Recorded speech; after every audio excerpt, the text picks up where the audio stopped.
She already married someone else, man. Don't embarrass yourself, just leave. That's what the tall guy in a champagne sherwani said when I arrived, still smelling like disinfectant and adrenaline. My name is Ethan Walker, and 4 hours ago, I was kneeling on a trauma room floor, elbow deep in blood and fear, fighting to keep a 5-year-old boy alive. I was supposed to be at this meeting on time. On paper it was just a conversation. In reality, it was my only chance to win her father's respect back. The last thread holding my future together. But fate has a way of bleeding into everything. The boy's chest had stopped moving when they wheeled him in. I did compressions until my arms ached. I shouted orders. I called him buddy and champ and whispered promises into his ear. I fought for him like he was mine. And when he stabilized, I sprinted out of the hospital without changing. My shirt was still damp when I reached the hotel. But I wasn't prepared for 20 people from the groom's side forming a wall in the corridor, guarding a door like it held royalty. You missed it, another voice said. She's married now. Move on. I didn't flinch. I'm not here to argue. I need 5 minutes. They laughed. A woman in pearls scoffed, you doctors always think you're important. I tried stepping forward. A shoulder shoved me back. And then I heard it, wheezing. A child's lungs struggling in real time, shallow and panicked. My eyes locked on a boy sitting on the carpet, clutching his chest. Same age. Same look. I dropped to my knees. Hey buddy. Can you breathe? My stethoscope was still in my pocket. Someone call an ambulance. I yelled. No one moved. Then, as I pulled out my hospital badge to give paramedics the info, the groom's uncle squinted at my name. His lips parted. And in that instant I realized, he knew exactly whose child I had just saved. He didn't say a word, just stared at my badge like it had bitten him.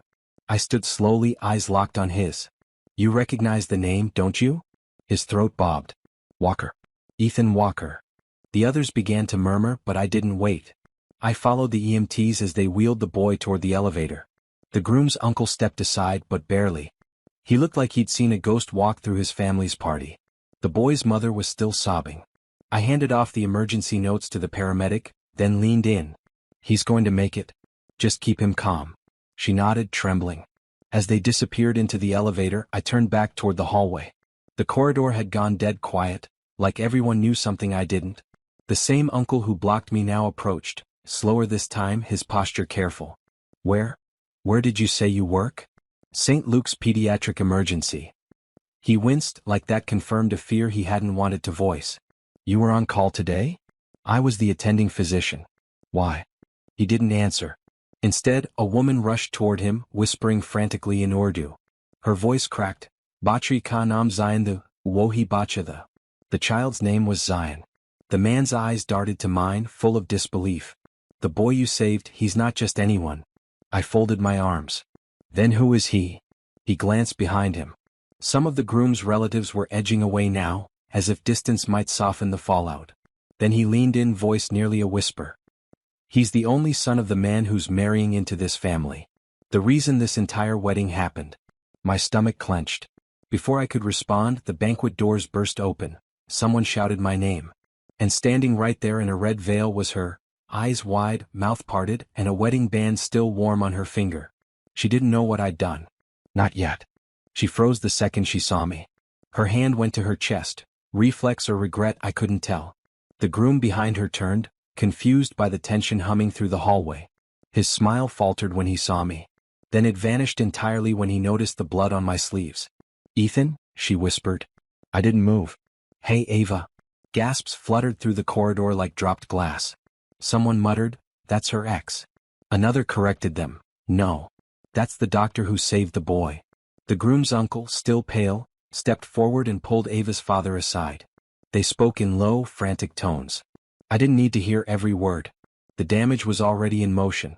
Ava walked toward me, slow and careful, like she was approaching something wild. You saved a boy today? She asked. Yeah, I said, voice flat. Zion. She blinked hard.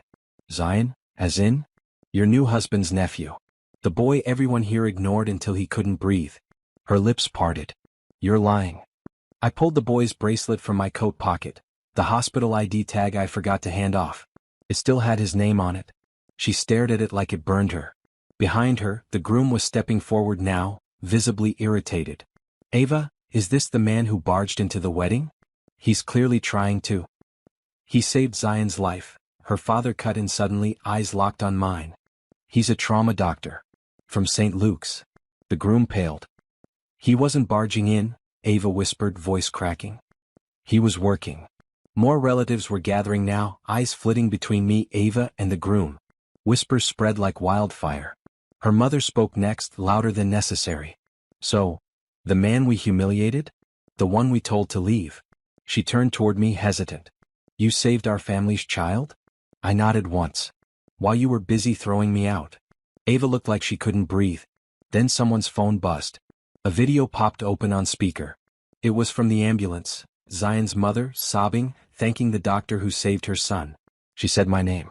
Loud and clear. And then Ava's husband did the one thing that turned the whole tide. He cursed. At her. Loud enough for everyone to hear. The silence after that curse was surgical.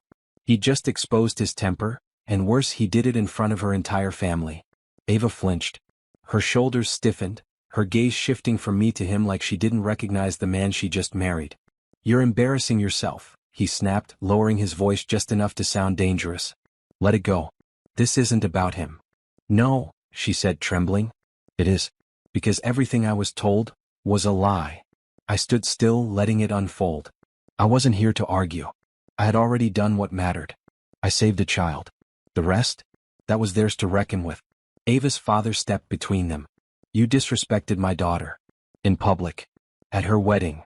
The groom scowled. She disrespected me the second she brought him into this.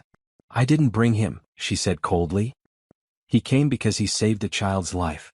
While we were busy pretending we were better than him. The murmurs grew louder. Faces shifted. Lines were being drawn.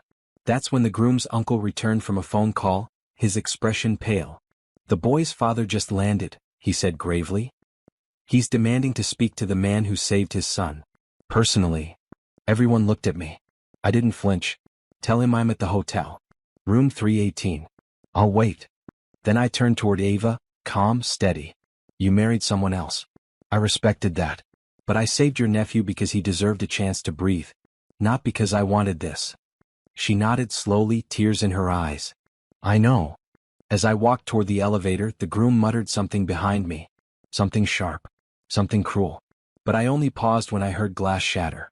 I turned around, and saw Ava's wedding bangle cracked in half on the floor. The sound of that bangle cracking, it echoed louder than any scream.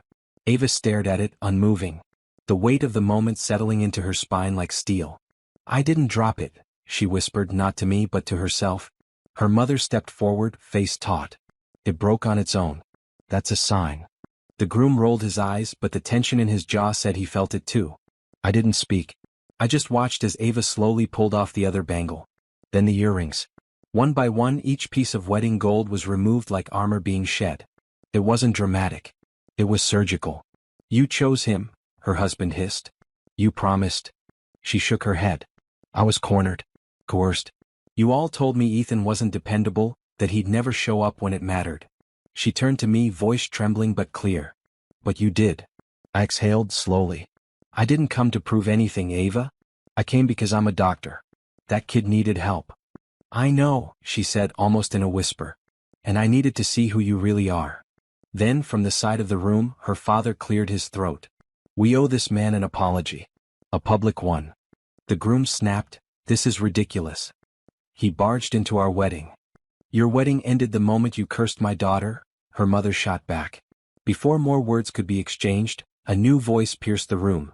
A man in his 40s, wearing a navy suit and panic in his eyes. Where is he demanded. Where's the doctor who saved my son? I stepped forward. That would be me. Ethan Walker. He strode over and gripped my hand like it was a lifeline. Thank you. Whatever you need, anything. My son is breathing because of you. Then he looked around at the silent crowd and asked the one question that stopped everything. Why the hell were you standing outside? And every face turned toward the groom. The groom flinched like the question had hit him physically. I asked you something, the boy's father repeated, his voice calm, but beneath it, a thread of fury. Why was the doctor who saved my son blocked from entering? No one answered. He scanned the room. Was he trying to crash the wedding? No. Was he shouting, threatening, making a scene? He looked at me. Were you?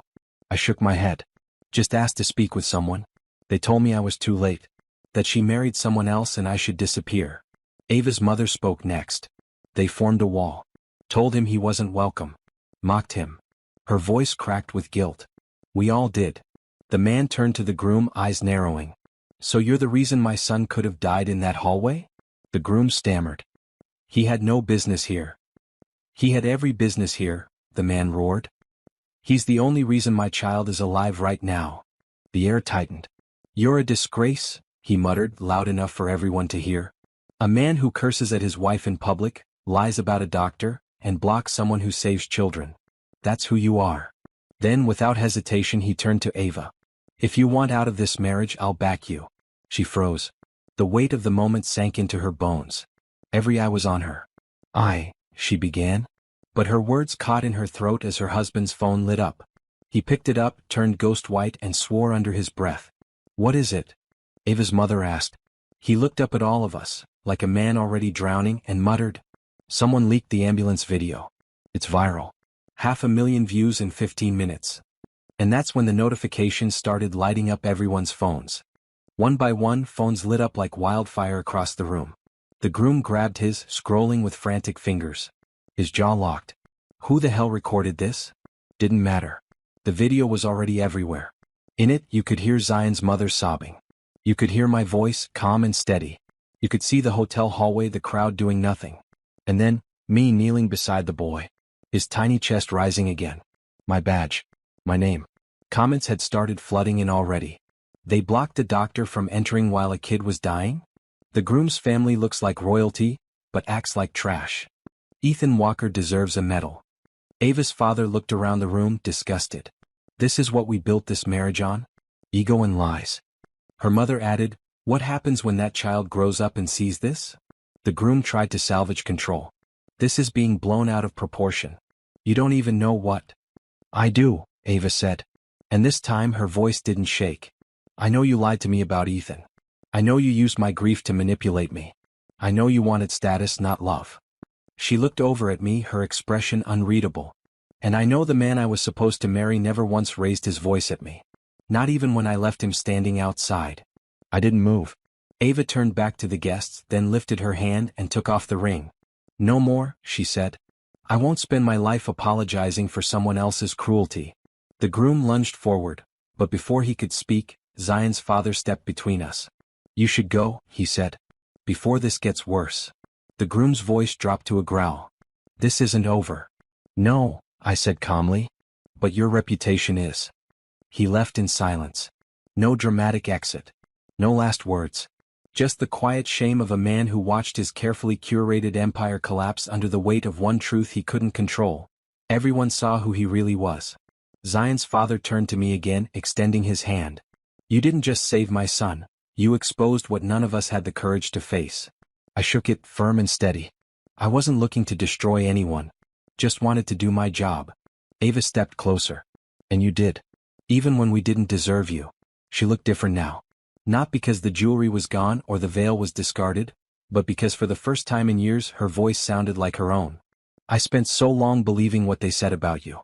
That you weren't reliable, weren't good enough, weren't serious about me. She exhaled. But when everything fell apart, the only one who showed up was you. I let the silence hold, then said, people see what they want to see. Until life forces them to look closer. Her mother approached me, guilt etched into every line on her face. I judged you for not being from a rich family. For not showing up when we wanted you to, but today you showed us exactly who you are. I didn't do it for approval, I said. I did it because I couldn't walk past a child who couldn't breathe. Her father nodded. That's why we were wrong. Later that night, the groom's family tried to spin the story online. But the truth was louder. The video had crossed 5 million views. Ava gave a public statement. Zion recovered fully. And the board at my hospital called to say the boy's father had anonymously funded a pediatric wing in my name. I never chased revenge. I just kept walking the right road while others tried shortcuts. And that's how, without raising my voice, I ended up with the one thing they could never take back.